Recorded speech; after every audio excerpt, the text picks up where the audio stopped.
ఓయ్ బ్రో, నీ లివర్ ని స్ట్రాంగ్ గా ఉంచాలంటే ఇప్పుడు నేను చూపించేది ఫాలో అవ్వు. ఉదయం ఖాళీ కడుపుతో వెచ్చని నీళ్ళలో నిమ్మరసం తేనె కలిపి ఇలా తాగాలి బ్రో. డిటాక్స్ స్టార్ట్ అవుతుంది. బ్రేక్ఫాస్ట్ లో గుడ్డు లేదా స్ప్రౌట్స్ తినాలి. ఓట్స్ లేదా ఫ్రూట్స్ యాడ్ చేయాలి. ఇలా చేస్తే ప్రోటీన్, ఎనర్జీ బాగొస్తాయి బ్రో. లంచ్ లో బ్రౌన్ రైస్ లేదా రాగి సంగటి, పప్పు, ఆకుకూరలు తినాలి. ఆయిల్ మాత్రం తక్కువగా పెట్టాలి బ్రో.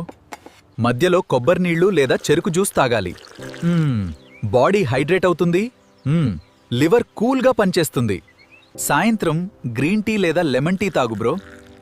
ఓహ్, టాక్సిన్స్ తగ్గుతాయి. రాత్రి లైట్ ఫుడ్ మాత్రమే తినాలి. పడుకునే ముందు కొంచెం గ్యాప్ ఉంచాలి.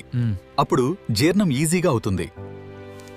Junk food, deep fried items, ఎక్కువ ఆయిల్, ఆల్కహాల్ ఇవన్నీ మానేయ్ బ్రో. ఇలా చేస్తే నీ లివర్ టాక్సిన్స్ క్లీన్ చేస్తుంది బ్రో. డ్యామేజ్ రిపైర్ అవుతుంది. బాడీకి ఫుల్ ఎనర్జీ వస్తుంది. ఇలాంటి హెల్త్ సీక్రెట్స్ కోసం మన ఛానల్ని ఇప్పుడే సబ్స్క్రైబ్ చేయి బ్రో.